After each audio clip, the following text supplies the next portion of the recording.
Agatha Christie is the best-selling author of all time, if you don't count Shakespeare or God, and she wrote this book, And Then There Were None, which happens to be the world's best-selling mystery novel. Like it says it right there on the cover. This book is so famous because it invented the trope of strangers in forced proximity getting killed off one by one. I love mysteries, but I've never read this one, so today I will be reading this entire book to see if it deserves the title of the world's best-selling mystery. I've heard this one is scary, and I am easily scared, so wish me luck, please. The premise of this book is that 10 strangers are mysteriously invited on a trip to a remote island. But once they get there, all is not as it seems. I'm a little over halfway through this book, if you guys can see that. I've just been doing chores around the house, so I've been binging the audiobook of this, but it is interesting, to say the least. The only other Agatha Christie novel I've ever read is The Mysterious Affair at Styles, which is her first novel, and it features the famous literary detective Hercule Poirot.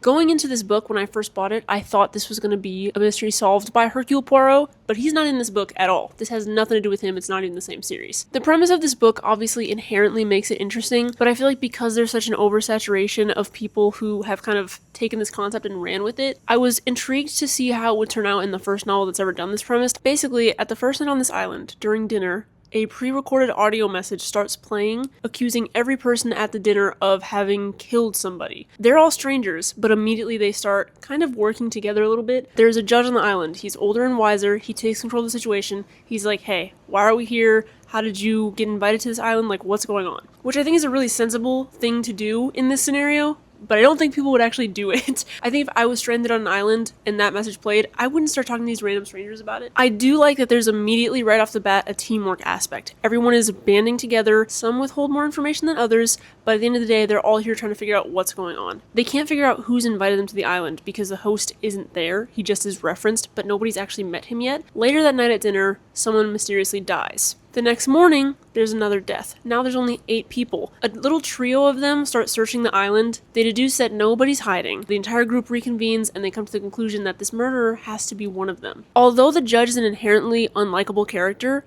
I like him.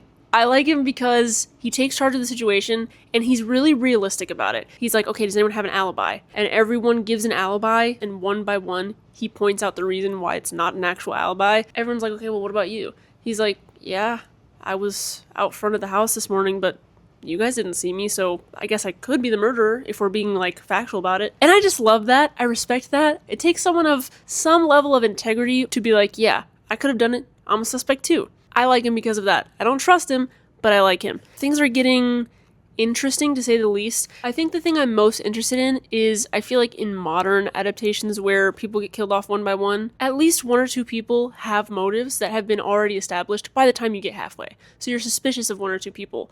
I'm not suspicious of anyone at this point. Or am I suspicious of everyone? I guess you could say that as well. So I'm just like along for the ride, and I kind of love that. I'm interested to see how much she packs into this second half. Right now, I'm a little confused as to why this is the best-selling and most popular mystery novel of all time, so I want to see what she does in the second half. I'm expecting many plot twists and turns and red herrings in typical Agatha Christie fashion. So I don't know, I'm going to keep reading and we'll see how this shapes out. I also thought it was going to be hard to keep track of all these characters and their storylines because she gives like point of views of all the characters, but she keeps them short and digestible enough to remember each character while also not getting confused. Let's see if the rest of this novel lives up to the hype. I forgot to say there's also a storm on this island, so even if they wanted to like call a boat, no one can come, and they just keep clinging on to this last bit of hope. Like, the storm will clear up tomorrow and a boat will come. A boat's not coming. I'll tell you one thing right now.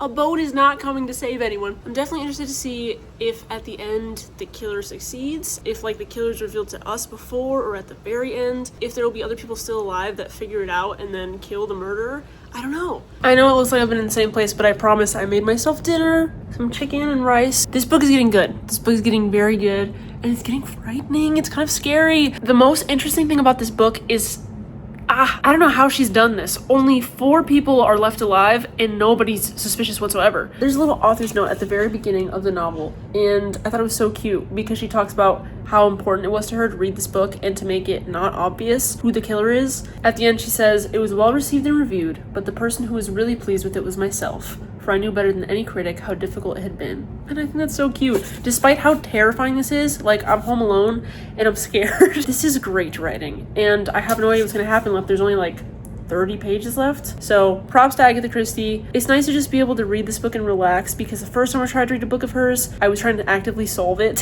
which by the way, you should go watch that video. It's just nice to spend some time with these characters. And there's like secrets being revealed about the characters as time goes on. Like, I have no idea what is going to occur, but in the author's note she says the ending is perfectly reasonable. Of all the things in this book, I think the best thing so far is that the forced proximity makes everyone crazy. You're locked in a room or on a small island in a tiny house, and everyone's like, oh my gosh, someone's gonna kill me right now. They don't trust each other at all. It's like in the middle of a summer storm, it's hot, and if I didn't mention before, the entire thing is going by a nursery rhyme, and it talks about a group of 10 people that one by one die in different tragic ways, and so each of the murders reflects one of the ways that somebody dies in a poem. And one of the rhymes is, they went to the zoo, and they're like, okay, well, there's no zoo on this island, how are they gonna do that? And one character goes, don't you see, we are the zoo, we're going crazy in here. Oh, so good, Agatha Christie.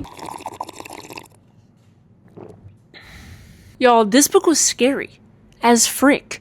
I'm terrified. As you can see, I'm in my pajamas right now. Night has fallen. There's only soft light in this apartment. I finished this book at 9:30, and that was my problem. Part of the problem was that I was listening to the audiobook while I was reading along, and that guy's voice, it's like you're hearing a real, tangible human voice attached to the things being said, and that's scary, okay? That's scary. I had to check my apartment for murderers, and although everything was clear, I'm still not satisfied, because everything seemed clear in this book, and then everyone got murdered still. I rebuke that in the name of Jesus, my Lord and Savior, thank you.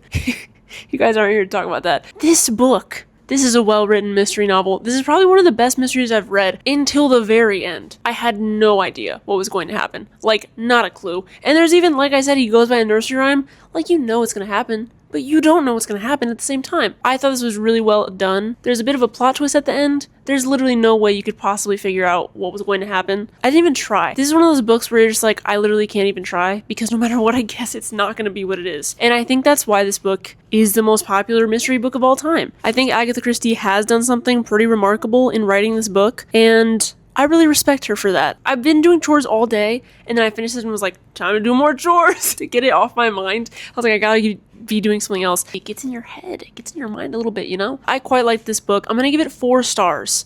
I know a lot of people are gonna be like, why not a 5-star? I think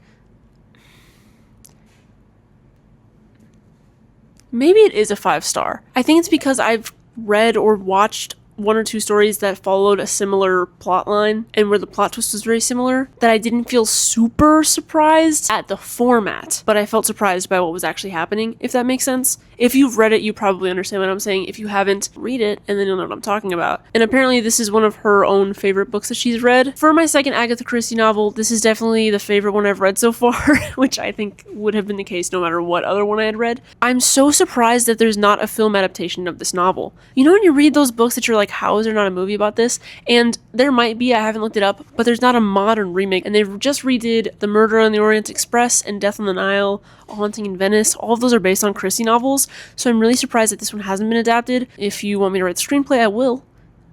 I'll do it. Aspiring writer here, maybe. I don't know. I don't even know if I actually want to. Well, if someone approached me and was like, write that, and then there were none script, I obviously would do that. This, with the star-studded casts of the recent adaptations of her novels, would be incredible. I don't really have anything else to say. Okay, I love you, bye. If you like this video, YouTube thinks you like one of these other ones, so maybe click on it. I don't know. Don't want to hurt YouTube's feelings. You could also subscribe if you're into that thing, or not. So, yeah, okay, bye.